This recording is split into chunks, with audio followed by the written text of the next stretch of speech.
नमस्कार। Corona update सम्बन्धी विशेष कार्यक्रममा यहाँलाई हार्दिक स्वागत छ। म हो प्रकाश गिरी। कोरोना संक्रमण नेपालमा तीव्र गतिमा भइरहेको छ र यो संक्रमण बढ्दै जाँदाखेरि यसलाई कसरी नियन्त्रणमा लिने भन्ने चुनौती थपिएको छ। आजको मात्र कुरा गर्ने हो भने पनि बिहानै थप मानिसहरू संक्रमित भएका छन्। 9 जना मानिसहरू संक्रमित भइसकेपछि अब यो संख्या थपिएको छ मकवानपुरमा र यो संख्या थपिएको छ बाँकेमा। यसरी संख्या थपिएको छ र संख्या थपिएर अब कोरोना भाइरसबाट संक्रमितहरूको संख्या हिजो अस्ति जसरी बिस्तारै बिस्तारै बढिरहेको थियो अहिले हवातै ठुल्ठुलो अङ्कमा बढिरहेको छ। विज्ञहरूले यसलाई समुदायमा सर्न थालेको भनेर सङ्केतको रूपमा बुझ्नुपर्छ है भनेर सुझाव दिन थालेका छन्। कोरोना भाइरस समुदाय स्तरमा सर्नु भनेको विश्वव्यापी रूपमा WHO ले जुन मान्यता स्थापित गरेको छ त्यसअनुसार यो भनेको समुदाय स्तरमा सर्नु स्टेज 3 तेस्रो चरणमा प्रवेश गर्नु हो र यो भनेको डरलाग्दो अवस्था पनि हो। तर आत्तिने अवस्था किन पनि होइन भने यसलाई हामीले जसरी पनि परास्त गर्नुपरेको छ। परास्त गर्नको लागि हामी लड्नुपर्छ। लड्नको लागि उच्च मनोबल चाहिन्छ। यो उच्च मनोबल चाहिने भएकै कारणले हामीले यो कोरोना भाइरससँग लड्नको लागि आफूलाई तम तयार राख्नुपर्छ। तम तयार राख्नको लागि मनोबल उच्च हुनुपर्दछ।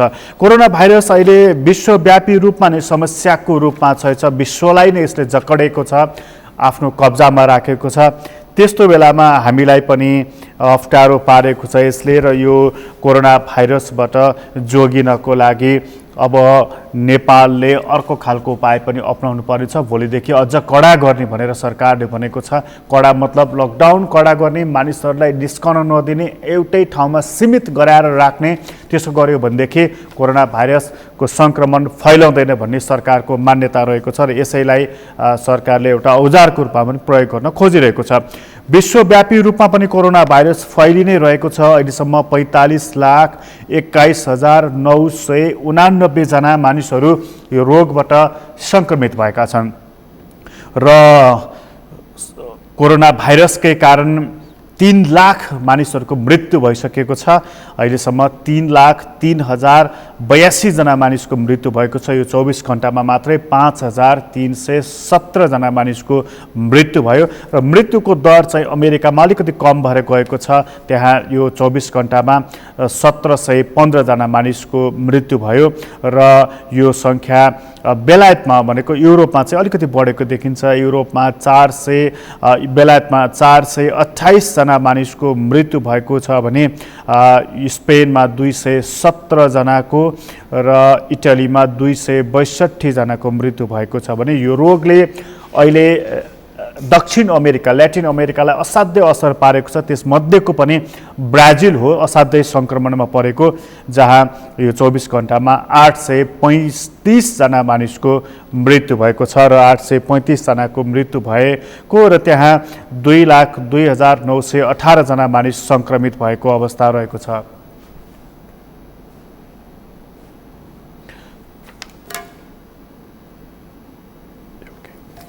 यसरी कोरोना भाइरसले निकै अप्ठ्यारो पारेको छ र यो रोग जसरी हामी भन्दै थियौँ ब्राजिलको र त्यसै गरी इन्डियामा पनि असर परिरहेको छ र यो 24 घण्टामा 98 जना मानिसको मृत्यु भएको छ र भारतमा यो रोग बढेसँगै यसको असर नेपालमा पनि देखिन थालेको छ र हामी कहाँ पनि अझै मात्र पनि 9 जना मानिसको संक्रमण देखिसकेको छ। अन्य पनि रिपोर्टहरू भएको र रिपोर्ट आउने क्रम पनि जारी नै रहेको छ।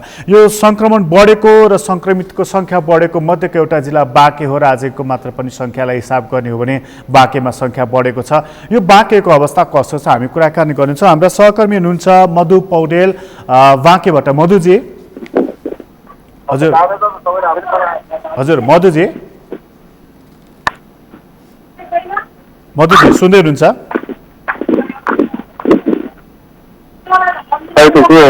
हजुर मधुजी, बाँकेमा अहिले आजको मात्र कुरा गर्ने हो भने नेपालमा कोरोना भाइरसको संक्रमण 9 जनामा देखिएको छ र यो संक्रमण बढेसँगै अलिकति सावधानी अपनाउनु पर्ने, यहाँनिर जस्तो समुदाय स्तरमा बढिसकेको हुनाले त्यो समुदायलाई एउटा निश्चित क्षेत्रमै सीमित गर्नुपर्ने अवस्थामा हामी पुगेका छौँ र हामी एकछिन बाँकेतर्फ कुराकानी गर्नेछौँ। मधुजी, हजुर मधुजी, हेलो हामी हजुर मधुजी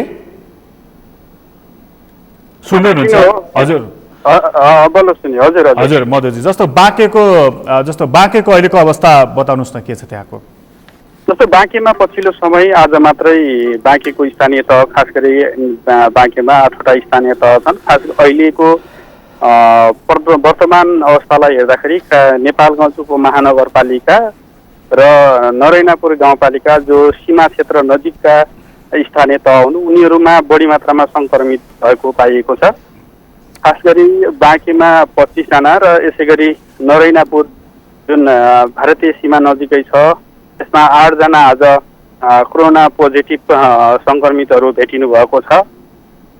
र यसै गरी खास गरी जुन हिजो मात्रै नरैनापुरमा पनि जस्तो सीमा क्षेत्रबाट नेपालीहरू करिब कम 394 जना जति भित्रिनु भएको छ र उहाँहरूलाई विभिन्न विद्यालयमा स्थापना गरिएको भनेर गाउँपालिका प्रमुख मोहम्मद इस्तियाक अहमद साहबले जानकारी दिनुभएको छ। यसै गरी हिजो हजुर मधुजी जस्तो त्यो अहिले तपाईँले जुन भन्नु नि 300 करिब 300 जना मानिसहरूलाई पुनः भित्राइएको भनेर त्यो चाहिँ नेपालगञ्जबाट कि नरैनापुरबाट प्रकाशजी नरैनापुरबाट हजुर अनि हिजो मात्रै नेपालगञ्जमा खास गरी यो नेपालगञ्ज जमुना सीमा नाकाबाट करिब कम 687 जना नेपालीहरू भित्राइएको छ र यसै गरी नेपालगञ्ज भएर जमुना नाका भएर करिब कम 1483 भारतीयहरूलाई पठाइएको छ प्रकाशी हिजो मात्रै। भनेपछि नेपालबाट भारततर्फ पनि पठाइएको छ भारतबाट नेपालमा पनि ल्याइएको छ। अनि जस्तो त्यो जुन हाम्रो नेपालमा ल्याइसकेपछि क्वारेन्टाइनमा चाहिँ कति मानिसलाई राखिएको छ मधुजी? जस्तो हिजो मात्रै मैले नेपालगञ्ज उपमहानगरपालिकाका जुन प्रमुख डाक्टर धवल शमशेरज्यूसँग पनि यस बारेमा कुरा गरेको थिएँ। उहाँले दिएको जानकारी अनुसार खास गरी जिल्लाभित्रमा जुन आएका नेपालीहरू हुनुहुन्छ उहाँहरूको आरडिटी टेस्ट गर्ने आरडिटी परीक्षणपछि उहाँलाई जुन बाँकेका जिल्लाभित्रका जुन नागरिकहरू हुनुहुन्छ उहाँलाई स्थानीय महेन्द्र बहुमुखी क्याम्पसमा स्थापना गरिएको क्वारेन्टाइनमा राखिनेछ भनेपछि कर्णाली जिल्लाका नागरिकहरूलाई त्यही जुन सीमा क्षेत्रमा योभन्दा अगाडि 182 जनालाई राखिएको थियो त्यही नै व्यवस्थापन गर्ने भन्ने कुरा पनि जानकारी आएको छ। त्यसपछिका दिनहरूमा महेन्द्र बहुमुखी क्याम्पसमा जति लाई चेक उपचार हुन्छ त्यसपछि बिस्तारै उहाँहरूलाई प्रत्येकको गाउँपालिकामा पठाउने र गाउँपालिकाले नै उहाँहरूलाई क्वारेन्टाइनमा राख्ने भन्ने कुरा भइराखेको छ। र अर्को कुरा जुन कर्णाली प्रदेशको हुनुहुन्छ उहाँहरूलाई बिस्तारै कर्मैसँग आफ्नो गृह जिल्लामा पठाउने भन्ने योजना पनि रहेको उपमहानगरपालिकाले मलाई जानकारी दिएको छ प्रकाशजी। अनि जस्तो अब अहिले जुन मानिसहरू त्यहाँ सङ्क्रमित भएर ती सङ्क्रमित भएका मानिसहरूको चाहिँ अवस्था के छ र उनीहरूलाई कहाँ राखिएको छ मधुजी? जस्तो आज मात्रै सङ्क्रमित भएको 8 जना हुनुहुन्छ उहाँहरू नरैनापुर गाउँपालिका हुनुहुन्छ। योभन्दा अगाडि नरैनापुर गाउँपालिकामा पहिल्यै नै भारतदेखि आएर 45 जना जति रात बस्नु भएको थियो। उहाँहरूमा जुन स्वाब परीक्षण गर्दाखेरि उहाँहरू मध्येबाट 8 जनालाई कोरोना पोजिटिभ देखिएको हो। पछि मात्रै हिजो मात्रै मैले अघि जानकारी गराए अनुसार 394 जना आइपुगेको छन् भनेपछि अझै पनि आउने क्रम छ। अब उहाँहरूलाई अहिले खास गरी उहाँहरूको स्वास्थ्य अवस्था एकदमै सामान्य रहेको भन्ने कुरा छ र उहाँलाई खास गरी खजुरा क्यान्सर अस्पतालमा बेडको जुन आइसोलेसन बेडको अवस्था समस्या पनि पर्ने भएको हुँदाखेरि अहिले नेपालगञ्जमा बनाएको जुन बाँके डेन्टल हस्पिटलमा आइसोलेसनहरू अस्पतालको रूपमा राखिएको छ त्यसलाई नै प्रयोगमा ल्याउने भन्ने कुरा पनि आइरहेको छ प्रकाशजी। हजुर मधुजी हजुर भनेपछि अब त्यो अहिले जुन अब फेरि सङ्ख्या थपिएको छ क्वारेन्टाइनमा पनि छन् मानिसहरू गएका पनि छन् आएका पनि छन् यसले त झन् अब सङ्क्रमण बढ्न सक्ने खतराहरू बढ्न सक्ने भइसकेपछि त्यहाँ स्थानीय सरकारले के सोचेको छ अब यसलाई कसरी नियन्त्रणमा ल्याउने के तयारीमा छ? पक्कै पनि जस्तो अहिले जुन कर्मसँग भारतबाट अहिले नेपालीहरू यता आइराख्नु भएको छ त्यसले गर्दाखेरि उहाँहरूलाई व्यवस्थापन नै एउटा सबैभन्दा ठुलो चुनौतीको रूपमा हामीले देखिरहेको हो। त्यसलाई कसरी व्यवस्थापन गर्ने भनेर स्थानीय जुन राजनीतिक दलका नेताहरू लगाएर स्थानीय पदाधिकारीहरू पनि जनप्रतिनिधिहरू पनि लागिराख्नु भएको अवस्था हो। यसले गर्दाखेरि अझै चुनौती धेरै नै हुन्छ होला। अझै हिजो मात्रै 687 जना नेपाली भित्रिनु भयो। यसै गरी आउने क्रम पनि छ, सीमामा अझै पनि छन् भन्ने कुरा पनि हामीलाई जानकारी भएको छ। तर आगमनलाई आज स्थगित गरेको अवस्था हो। यसले पक्कै पनि नेपालगञ्ज लगायत बाँकीको अवस्था अझै जोखिममा पर्न सक्छ कि अथवा यसले उच्च जोखिमको भनौँ न स्थानको रूपमा पनि गइरहेको छ। त्यसलाई सामान्यतः सबैले खास गरी अब यसलाई कम गर्नको लागि व्यापक रूपमा स्वाब परीक्षणका लगायत यो मास रूपमै भनौँ न स्वास्थ्य परीक्षणहरू स्वाब लिने काम पनि गर्नुपर्छ जस्तो लाग्छ प्रकाशजी। अनि जस्तो मोदीजी अब जस्तो हिजो 687 जना अनि फेरि 394 जना यसरी मानिसहरू भित्र नेपाल प्रवेश गर्न दियो नि। अब जस्तो यसरी नेपालमा प्रवेश गरेको खबरहरू त बाहिर गइ नै हाल्छ। त्यसपछि भारतमा हामीले नै पर्सनली कति खबरहरू पाइरहेका छौँ। हाम्रो स्टेसनमा पनि धेरै खबरहरू आइरहेको छ बाहिरबाट नेपाल आउन चाहिरहेको भारतबाट भनेर। त के ती मानिसहरूलाई त्यसपछि नेपाल प्रवेश गर्न क्रमैसँग जो आउन चाहन्छन् तिनीलाई दिइनेछ? के छ नीति त्यहाँ अहिले? हो, जस्तो हिजो स्थानीय जुन जिल्ला प्रशासनले हिजो मात्रै एउटा जारी गरेर जुन सीमा क्षेत्रमा अथवा नेपालगञ्ज बाँकेको नजिकै रहेको रूपडिया, नानपारा, बहराइच लगायतका स्थानहरूमा रहेका क्वारेन्टाइनमा रहेका नेपालीहरूलाई ल्याउन दिने भन्ने निर्णय गर्दाखेरि अथवा निर्णय भन्दा एउटा खुकुलोपन नीति ल्याउँदाखेरि अहिले जुन यताबाट उता मानिसहरू भारतीय मानिसहरू यताबाट पठाउने र उताका नेपालीहरूलाई ल्याउने जुन तरिकाले गरियो, अब यो कति दिनसम्म राखिने यसको बारेमा कुनै निर्णय छैन। तर अवैध रूपमा जसरी नेपालीहरू भारतीय सीमा क्षेत्रबाट आउनुहुन्छ यसरी आउँदाखेरि भन्दा यसरी व्यवस्थापन गरेर उहाँहरूलाई व्यवस्थित रूपमा क्वारेन्टाइनमा राख्ने भने सायद अझै यो भनौँ न कोरोना सङ्क्रमितको सङ्ख्यालाई भनौँ उच्च जोखिमबाट हामीहरू जिल्लालाई लगायत नेपाललाई नै अलिकति सङ्क्रमित हुनबाट जोगाउन सकिन्छ कि भन्ने आधारहरू देखिन्छ प्रकाशजी। अनि त्यहाँ जस्तो अहिलेसम्मको तयारी हेर्दा नि मधुजी जस्तो चाहिँ कति मानिसलाई चाहिँ त्यहाँ क्वारेन्टाइनमा राख्न सक्ने क्षमताको चाहिँ त्यो क्वारेन्टाइन भवन बनाएको छ अथवा कति समयलाई राख्न सक्ने व्यवस्थापन गरिएको छ पूर्वाधारको हिसाबले चाहिँ? जस्तो पूर्वाधारको कुरा गर्दाखेरि नेपालगञ्जमै धेरै अहिले खास गरी जस्तो क्याम्पसहरू नेपालगञ्ज महेन्द्रबाबु क्याम्पस नै भयो, खाली छ।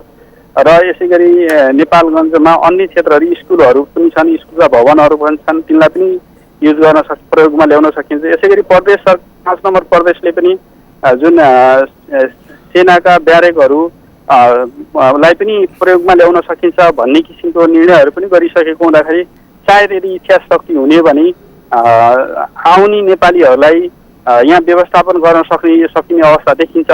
तर यसको लागि केन्द्रीय सरकार लगायत जुन सङ्घीय सरकारले पनि जुन किटको व्यवस्थाहरू लगायत जुन स्वास्थ्य सामग्रीका कुराहरू यहाँ चाहिने स्वास्थ्य कर्मीहरूलाई चाहिने सेनिटाइजर, ग्लोभ्स लगायतका जुन सामग्रीहरू छन् त्यसको पनि अभाव हुन दिनु हुँदैन। यस बारेमा पनि अलिकति ख्याल गरिदिनुपर्छ भन्ने मलाई लाग्दछ प्रकाशजी। अनि यो कुरा भयो मधुजी, जस्तो अब चाहिँ अहिले चाहिँ अलिकति स्वास्थ्यको कुरा गर्दाखेरि चाहिँ हिजो अस्ति पनि बिरामी भएका अहिले पनि नयाँ थपिएका उनीहरूको उपचार पछि उनीहरूको अवस्था चाहिँ अहिले कस्तो छ?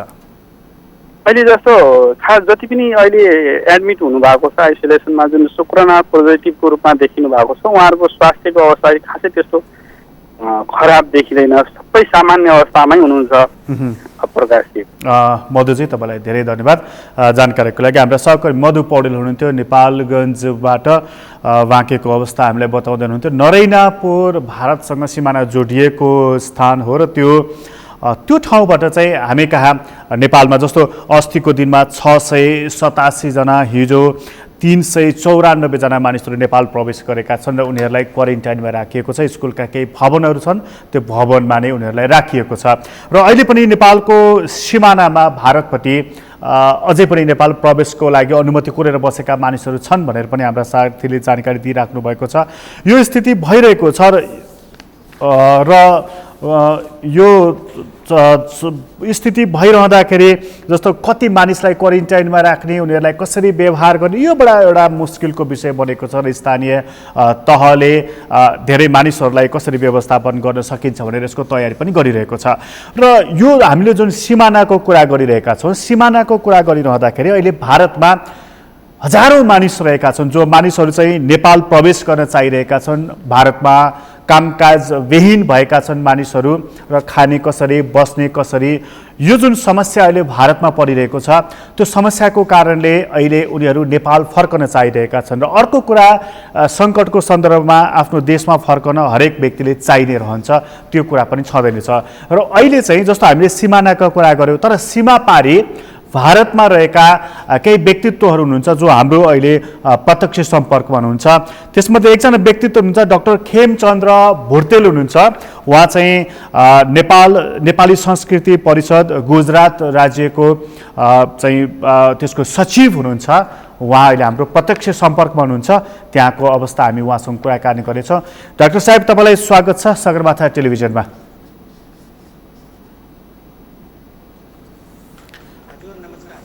हजुर डाक्टर साहेब सुन्दै हुनुहुन्छ?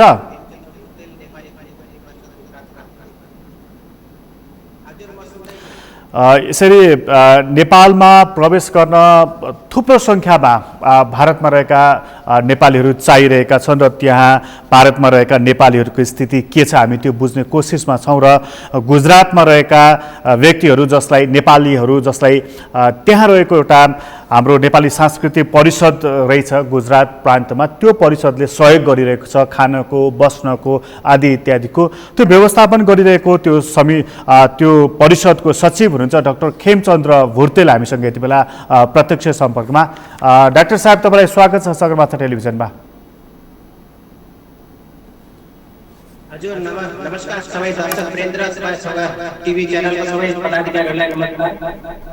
हजुर, अनि जस्तो अब तपाईँ गुजरातमा हुनुहुन्छ, हामीले थाहा पाएका छौँ, कतिपय सूचनाहरू पनि पाएका छौँ कि त्यहाँ नेपालीहरू थुप्रै हुनुहुन्छ, त्यसलाई तपाईँहरूले सहयोग गरिराख्नु भएको छ, खानपानको बस्नको व्यवस्थापन गरिराख्नु भएको छ। कति नेपालीहरू हुनुहुन्छ जो गुजरातमा अहिले हुनुहुन्छ र उहाँहरू नेपाल फर्कन चाहिराख्नु भएको छ? कति नेपाली हुनुहुन्छ भनिदिनुहोस् त डाक्टर साहब। हामी यहाँ जो हाम्रो आँकडा छ लगभग 7-8 जो यहाँ स्थायी रूपले बसोबास गर्दै आएर नेपालबाट काममा आएका अनि त्यसमा नेपाल जान चाहने हामीले हिजो बेलुका मात्रै एउटा फर्म जारी गरेका थियौँ नेपाल जान चाहनेले भर्नु भनेर। त्यो फर्ममा अहिले मात्रै 1000 जनाको फर्म भरिसकेका छन्, जसमा एकै परिवार भएर 60 जना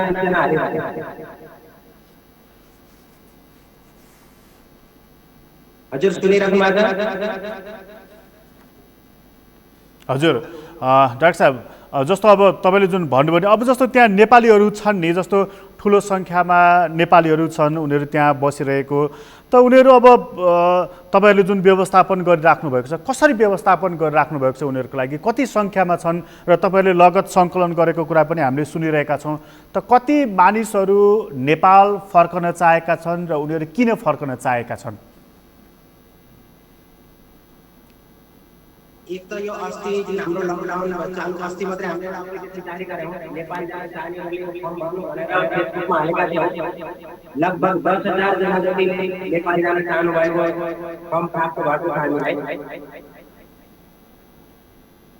अनि यहाँ खास चाहिँ अधिकतर जति पनि छन् जुन फर्ममा भरेका थियौँ 10 कक्षा पास या त्योभन्दा प्रयोग भएका धेरै पब्लिकहरू छन् जो नेपाल जान चाहनुहुन्छ। अनि अधिकतर होटलमा काम गर्नुहुन्छ उहाँहरूले र केही मात्रामा चौकीदारी, अधिकतर होटल लाइनकै व्यक्तिहरू जान चाहनुहुन्छ नेपाल। त्यसमा चाहिँ अधिकतर यही समस्या छ कि अब होटल आज 2-3 महिना खुल्दैन भन्ने सम्भावना छ, कति खाली भनेर जान चाहन्छ, खाना खाना पनि व्यवस्था पूर्ण रूपले नहुने सम्भावना छ। हजुर डाक्टर साहब, अनि जस्तो अब त्यो नेपालीहरू त्यहाँ छन् नि, जस्तो हामीले अलिकति भिडियो पनि हेऱ्यौँ, उनीहरू अलिकति मर्कामा परेको पनि देखिएको छ। जस्तो अब जस्तो सिमाना त बन्द गरिएको छ यता नेपालको पनि भारतको पनि, त कसरी ल्याउने? के तपाईँहरू केही समन्वय गरिराख्नु भएको छ उहाँहरूसँग? हामी एक त व्यक्तिगत रूपमा सबैलाई कलेक्ट गरेर चाहिँ तपाईहरुले फर्म भर्नु भनेर अनि अर्को चाहिँ गुजरात सरकारले चिठी पठाएको थियो कि हामीले नेपालीहरु जति पनि यहाँ मजदुर वर्गहरु जो जान चाहन्छन् उनीहरुलाई ल्याइदिनु पर्यो भनेर उनले केन्द्र सरकारलाई त्यो चिठी फरवार्ड गरेर केन्द्र सरकारको विदेश मन्त्रालयले हामीलाई यो पत्राचार गरेको तपाईको आफ्नो नेपाल देश र भारतमा दिल्लीमा प्राधिकरणबाट सम्पर्क गर्नु, यदि नेपाल सरकारले अनुमति दिन्छ भने हामीलाई के आपत्ति छैन भन्ने उत्तर आएको छ। सायद त्यो चिठी पनि पाइसक्नु भयो होला। हजुर, अनि डाक्टर साहब जस्तो त्यहाँ जस्तो गुजरातमा जो नेपालीहरू छन् नि, उनीहरूलाई चाहिँ त्यो भारत सरकारले त्यो प्रान्तीय सरकारले चाहिँ कस्तो सहयोग गरिरहेको छ? उनीहरूलाई खानपानको, बस्नको आदि इत्यादिको केही सहयोग गरिरहेको छ? कस्तो छ अवस्था? एक तो हेल्पलाइन नंबर जारी गरेको छ, त्यो प्रान्त या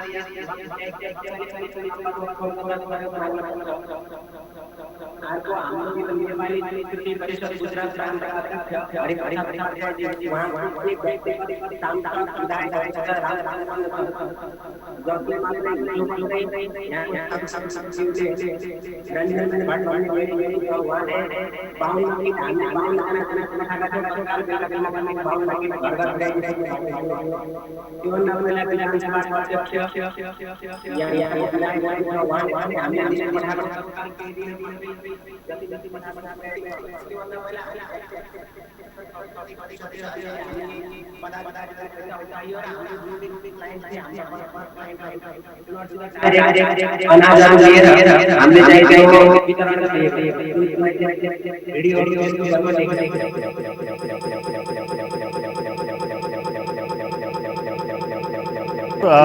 हामीले तपाईसँग अलिकति जानकारी लिने कोसिस गर्यौँ गुजरातबाट। हामीसँग प्रत्यक्ष जोडिदिनु भयो, तपाईँलाई धेरै धन्यवाद थोरै भए पनि जानकारी दिनुभएकोमा। र गुजरातको हामीसँग केही दृश्यहरू पनि प्राप्त भएको छ। त्यहाँ नेपालीहरू कसरी बसिराख्नु भएको छ, उहाँहरूलाई नेपाली संस्कृति परिषद गुजरातले कसरी सहयोग गरिरहेको छ, अलिकति त्यो दृश्य पनि प्राप्त भएको छ र केही व्यक्तिहरूले त्यहाँको आफ्नो पीडा पनि पोख्नु भएको छ। हामी अब एकछिन त्यो दृश्य यहाँ प्रस्तुत गर्दैछौँ।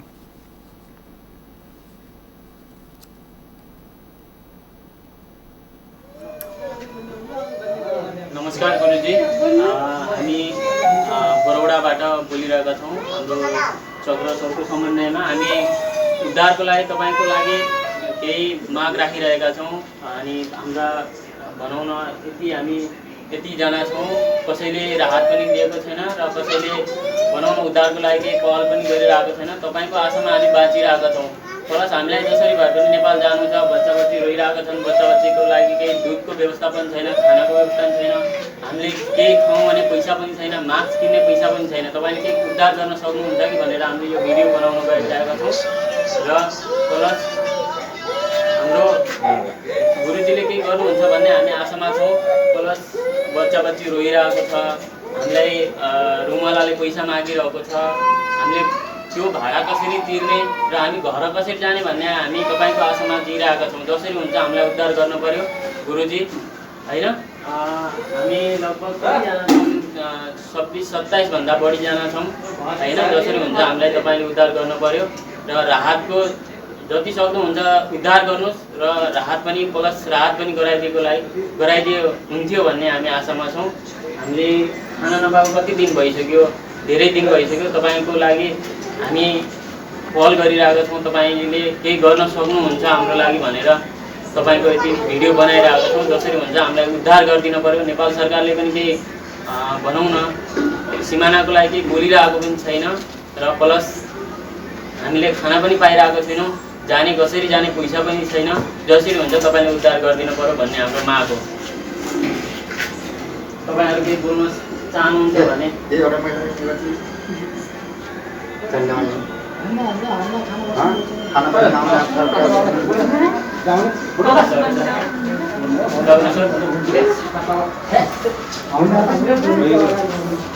थिएँ।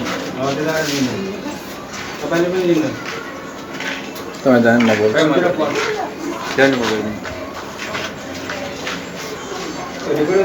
चक्र सरले केही भन्न चाहनु? नमस्कार गुरु, म किसानवाटीको चक्र सर बोल्दैछु। हामी एक छाक चिउरा खाएर हामीले जिन्दगी कटाइरहेका छौँ गुरु। हामीलाई सक्दो सही केही गर्न पर्यो। हामी सकेसम्म आफ्नो मरुभूमिमै पनि गएर हामी आम बाबुको सामान्य पनि मर्ने हाम्रो सम्भावना छ गुरु। हामीलाई केही सहयोग गर्नु। हामीलाई कसैले न नेपालले हेरेको छ न भारतले हेरेको छ, हामीलाई कसैले पनि हेरेको छैन। तपाईँको आशा लिएर हामी बचिरहेका छौँ गुरु। हामीलाई सहयोगसम्म केही गर्नु। हिजो मैले ठाउँ ठाउँमा फोन गरेर फलानाले रासन दिन्छु फलानाले रासन दिन्छु भन्यो, तर आज त कहीँ पार पनि रासन आएको छैन। मैले हिजो धेरै कोसिस गरेँ, मैले आफूले नखाएर आफ्नो साथीहरूलाई पनि सहयोग गरेँ, तर सकेसम्म गुरु हामीलाई आफ्नो देशमै पठाउँदा सजिलो होला।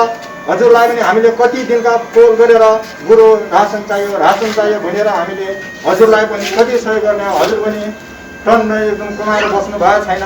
हजुर पनि हामी जस्तै जनता हो। सकेसम्म हामीलाई सहयोग हामीलाई नेपालै पठाउने उपाय गर्नुहोस्। तर हामीसँग अहिलेको हालमा मास किन्ने रुपियाँ पनि छैन हामीसित। अरूको कुरा छोडिदिनुहोस्।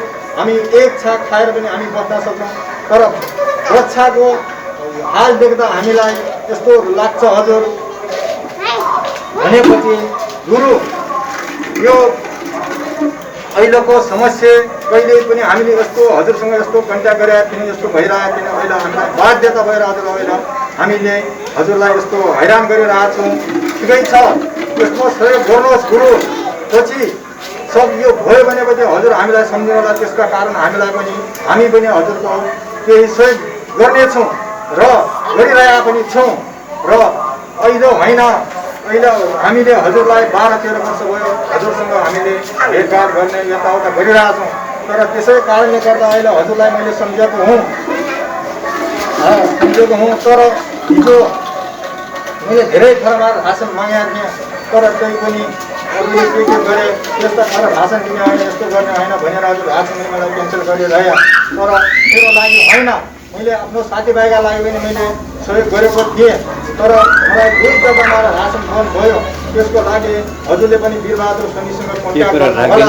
वीरबहादुर सोनीले भन्नुभयो चक्र सर मलाई हजुरलाई रासन दिन भनेर वीरबहादुर सोनीले अहिले मलाई बिहान सबैले फोन गर्नुभएको थियो। त्यो कुरा पनि गुरु हजुर वीरबहादुर सोनीसँग कुरा गर्नु होला। र वीरबहादुर सोनी कहाँ बस्नुहुन्छ त्यसको एड्रेस मलाई जसरी भए पनि म यो हजुरलाई गर्छु। मलाई जसरी भए पनि वीरबहादुर सोनीको एड्रेस हालिदिनु होला। म अहिले 12 बजे दुःखमा भए म वीरबहादुर सोनीको घरमा पुग्नमा तयारी छु। तर मेरो लागि होइन, मैले सब आफ्नो साथीभाइको लागि पनि सहयोग गरेको छु। मेरो मात्रै भयो त म यत्रो मेहनत गर्दैन थिएँ होला गुरु। जसरी हुन्छ यो हजुरले यो भिडियो बनाएर भन्नुभयो त्यो मैले भिडियो बनाएर बनाइदिएँ र गुरु हामीलाई सक्दो सहयोग जसरी हुन्छ हामीलाई बनाइदिनुहोस्। हामी आफ्नो नेपालमा जानेका लागि तयार छौँ। सिमाना न अहिले हामीलाई भारतले हेरेको छ न नेपालले हेरेको छ, न हामीलाई कसैले पनि हेरेको छैन। न अहिले हामीलाई रुममा लिने रुममा भाडामा 2 दिन 3 महिनाको भाडा मागिसकेको छ, लाइट बिल मागिसकेको छ। अनि कसैसँग हजुर नखाएर पनि उनले पानी पिएर पनि हजुर जिन्दगी काटिरहेका छन्। म यही भन्न चाहन्छु। नमस्ते गुरुजी।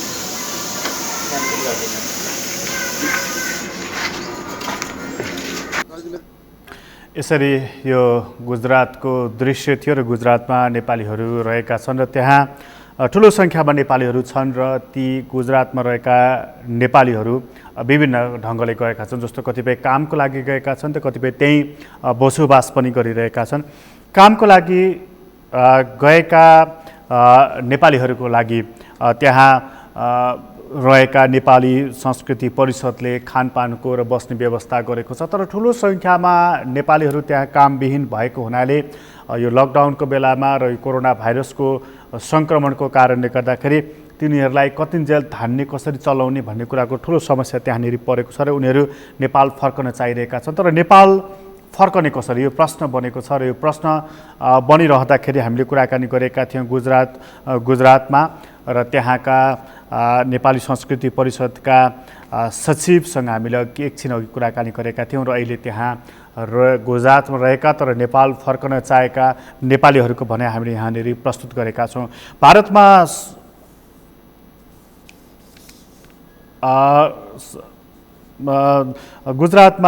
भारतमा यो सङ्क्रमणको दर ह्वात्तै बढेको छ र यो सङ्क्रमणको दर बढेर अहिले त्यहाँ 81,997 पुगिसकेको छ। यस्तो बेलामा भारतमा रहेका नेपालीहरू पीडामा हुनु, तनावमा हुनु र यस्तो बेलामा आफ्नो घर आउन खोज्नु स्वाभाविक नै हो, तर ल्याउने कसरी यो चाहिँ चुनौतीको विषय हो र भारतमा रहेका नेपालीहरू खास गरी गुजरातमा रहेकासँग हामीले कुराकानी गरिरहेका छौँ। यो भिडियो र अघि एक अगाडिको संवाद हामीले गरेका थियौँ।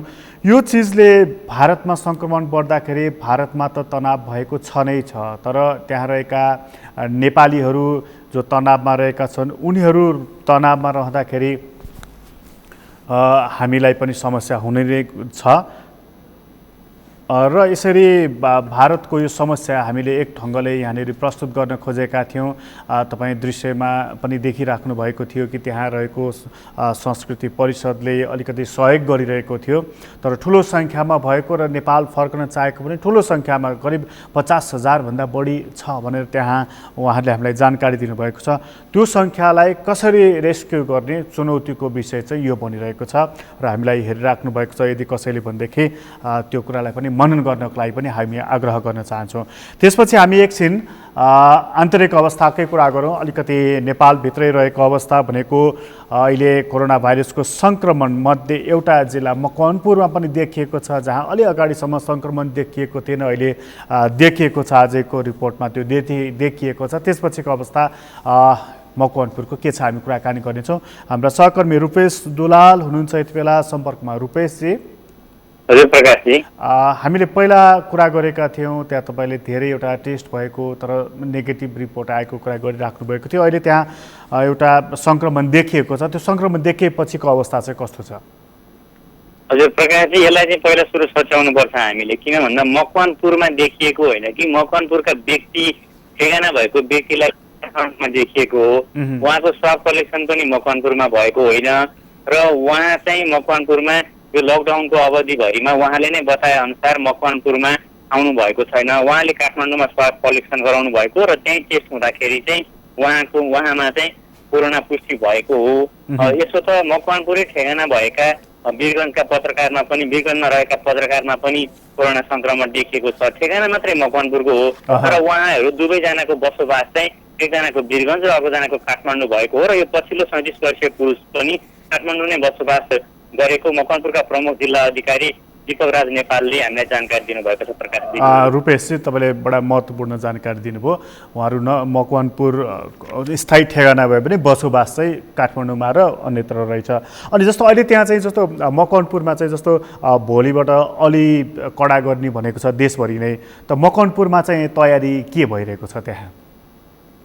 हजुर दीपक, हजुर प्रकाशजी, यो चाहिँ मकवानपुरमा लकडाउनलाई कडाई गर्नको लागि यो कमान्ड पोस्टको बैठकले चाहिँ काम अगाडि बढाइसकेको छ। बिहान मात्रै पनि प्रमुख जिल्ला अधिकारीकै नेतृत्वमा खटिएर 100 भन्दा बढी सवारी साधन नियन्त्रणमा लिइएको थियो, जसमा चाहिँ सरकारी सवारी साधन पनि थिए। सरकारी सवारी साधनलाई चाहिँ बिहान 9 देखि 10 बजेसम्म र बेलुका साँझ पख 5 देखि 6 बजेसम्म मात्र सञ्चालन गर्ने, कार्यालय जानेर आउनेको मात्र समयमा सञ्चालन गर्न दिने भनिए तापनि त्योभन्दा बाहिरी समयमा चाहिँ उहाँहरूले चलाएपछि नियन्त्रणमा लिएको थियो र त्यस्ता सवारी साधनलाई चाहिँ एकदमै कडाइका साथ काम अगाडि बढाइएको छ भनेदेखि मकवानपुर भित्रनलाई चाहिँ तराईबाट अब तरकारी बोकेर यस्ता सवारी साधनहरू चाहिँ आउन दिएको छैन। अत्यावश्यक सवारी साधनमा पनि 2 जना व्यक्ति, मानव मालवाहक सवारी साधनमा पनि चालक र सहचालक भन्दा बाहिर व्यक्ति बोक्न पाइँदैन र मकवानपुरमा उनीहरू ओर्लिन पाउँदैनन्। मकवानपुरबाट आवत जावत गर्न पाउँछन्, किन भन्दा मकवानपुरमा पूर्व पश्चिम राजमार्ग छ, त्रिभुवन राजपथ छ, धरान चतरा सडक छ, शान्ति लोकपथ छ र छोटो दूरीको हेटौँडा काठमाडौँ सडक पनि छ। सवारी साधनै ब्लक गर्न त सकिँदैन, तर उनीहरूले मकवानपुरको एरियामा रोकेर हिँडुल गर्ने, खानपिन गर्ने लगायतका कामहरू चाहिँ गर्न नपाउने गरी अहिले यो कडाई गरिएको छ र 2 नम्बर प्रदेशबाट प्रवेश गर्ने नाका यो चाहिँ सूर्यमाई नजिकको पिपल चौतारी भन्ने स्थानमा चाहिँ त्यहाँ संयुक्त चेकपोस्ट स्थापना गरेर कडाइका साथ चेक जाँच गरेर पठाउने गरिएको छ र मकवानपुरबाट 2 नम्बर प्रदेशका जिल्लाहरूमा जाने जुनसुकै सरकारी कर्मचारी होस् या जुनसुकै व्यक्ति होस्, तपाईँहरू जान पाउनुहुन्छ, तर त्यहाँबाट फर्केर यहाँ नआउनुहोस्, किन भन्दा कोरोना संक्रमण भएको क्षेत्र हो त्यो, त्यहाँबाट यता नआउनुहोस् भनेर प्रमुख जिल्ला अधिकारी सहितको टोलीले हिजो नै त्यहाँ बसेर उहाँहरूलाई सम्झाइ बुझाइ गरेर पठाउनु भएको छ र त्यही अनुसार काम गर्नको लागि निर्देशन जारी भएको छ।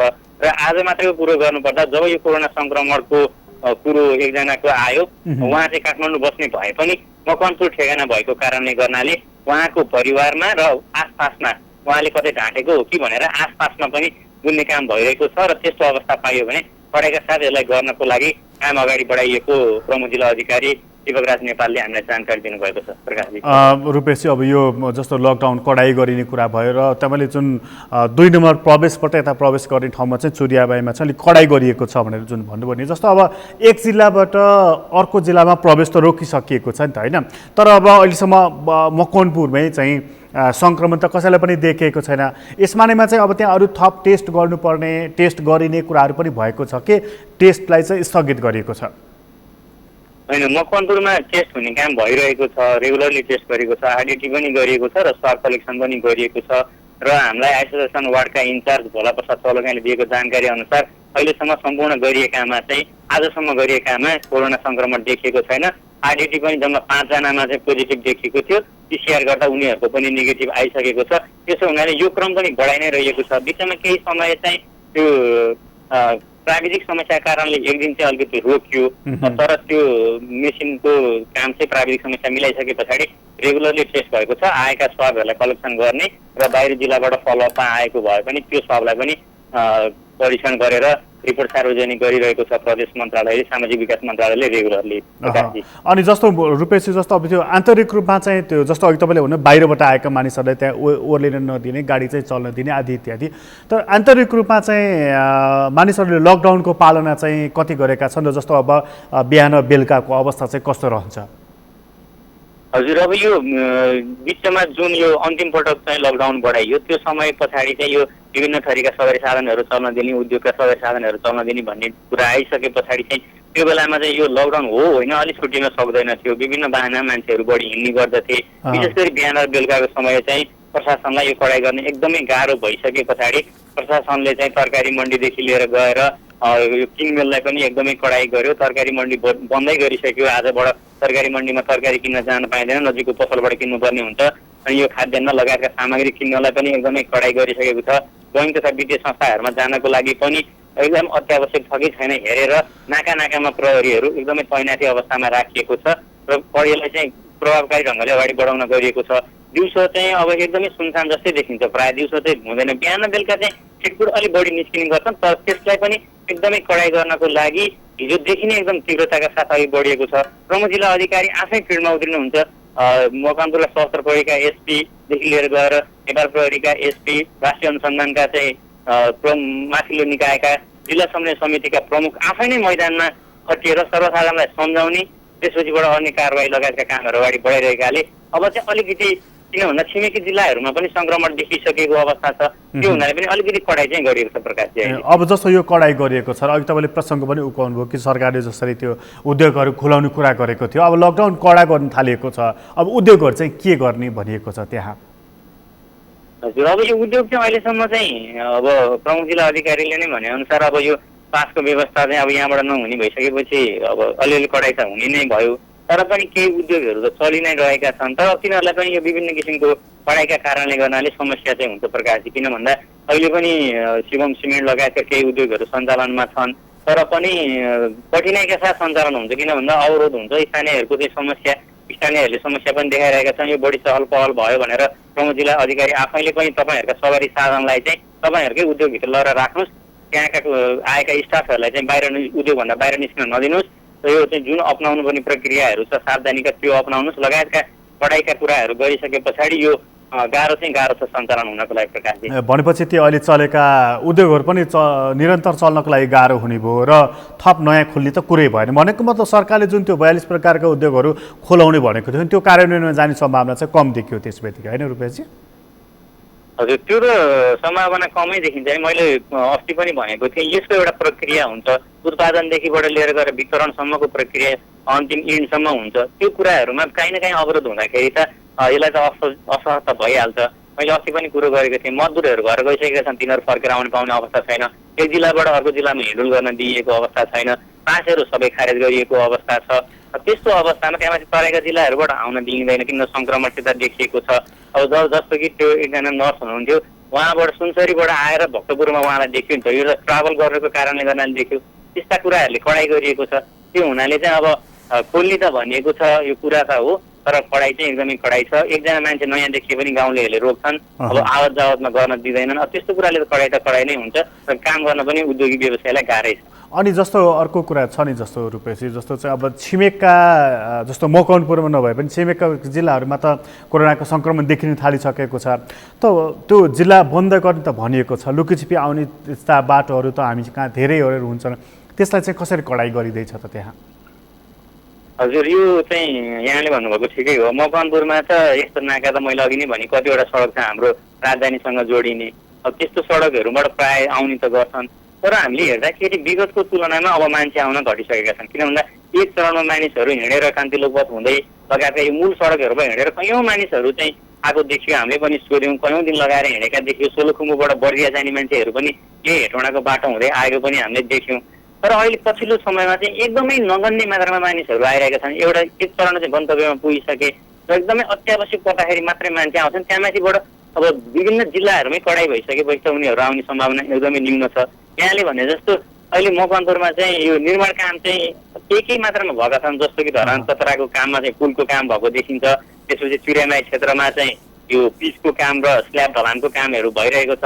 त्यो नगन्य मात्रामा काम भएको छ। ती पनि यहीँ रहेका पहिल्यै रहेका आन्तरिक मजदुरहरूबाटै काम भएको छ। तर बाहिरी जिल्लाबाट अब त्यसरी पहिलाको जस्तो लर्को लागेर आउने, अलपत्र अवस्थामा पर्ने त्यस्तो समस्या चाहिँ अहिले पछिल्लो लगभग एक हप्तादेखिबाट चाहिँ हामीले देखेका छैनौँ प्रकाशजी। अनि अन्त्यमा नि रूपेशजी, जस्तो त्यो राजमार्गमा चाहिँ पहिला जुन हुन्थ्यो राजमार्गका होटेल पसलहरू आदि इत्यादिहरू, चिया खाने ठाउँदेखि लिएर अन्य ठाउँहरू पनि खोल्ने, ती त अहिले पुरै बन्द होला नि, होइन?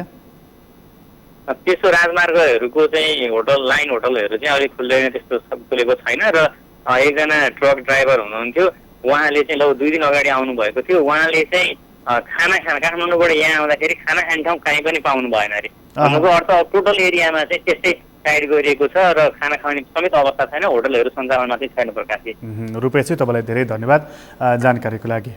हाम्रा सहकर्मी रूपेश दुलाल हुनुहुन्थ्यो मकवानपुरबाट। मकवानपुरमा अहिलेसम्म कोरोनाको सङ्क्रमण देखिएको छैन, तर मकवानपुरवासी त्यहाँ स्थायी ठेगाना भएको व्यक्ति तर काठमाडौँमा बसिराख्नु भएको व्यक्तिलाई चाहिँ कोरोना भाइरसको सङ्क्रमण देखिएको हुनाले उहाँको परिवारजनमा पनि कुनै किसिमको सङ्क्रमण छ कि भनेर मकवानपुरमा अलिकति चनाखो गरिएको छ। र मकवानपुरले अर्को एउटा उपाय के पनि लगाएको छ भने छिमेका जिल्लाहरूमा कोरोना भाइरसको सङ्क्रमण देखिएको हुनाले ती ठाउँबाट आउने मानिसहरूलाई कडाइ गरिएको छ, रोकिएको छ। प्रदेश 2बाट आउने ठाउँमा चुरियामाईमा अलिकति अझ बढी कडाइ गरिएको छ र थुप्रै राजमार्गहरू पनि मकवानपुरमा जोडिन्छ, यो बडा बिचको ठाउँमा छ।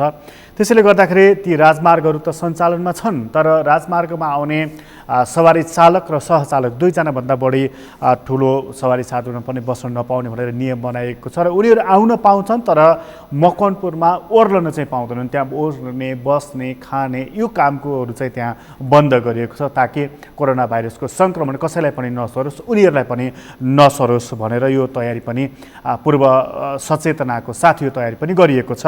र अहिलेको जस्तो तरकारी बजार बन्द गरिएको छ भने सानो सानो पसलहरूबाट नै किन्नुपर्ने बनाइएको छ, ठुलो ठुलो सब्जी मन्डीहरू बन्द गरिएको छ। यसरी कोरोना भाइरसबाट जोगिनको लागि कडाइ गरिएको छ, भोलिबाट अझ थप कडाइ गर्ने भनेर भनिएको छ। यो कडाइ गर्दै जाँदाखेरि र यसै गरी सचेतना अपनाइरहँदाखेरि कोरोना भाइरसलाई नियन्त्रण गर्न सकिन्छ कि भन्ने सरकारी तयारी पनि रहेको छ। हरेक व्यक्तिले यो सचेतना पनि अपनाउनु पर्ने देखिएको छ। कोरोना अपडेट सम्बन्धी विशेष कार्यक्रम अहिलेलाई यति नै। कार्यक्रमबाट म प्रकाश क्रीडा बिदा दिनुहोस्। सगरमाथा टेलिभिजन हेर्दै गर्नुहोला। नमस्कार।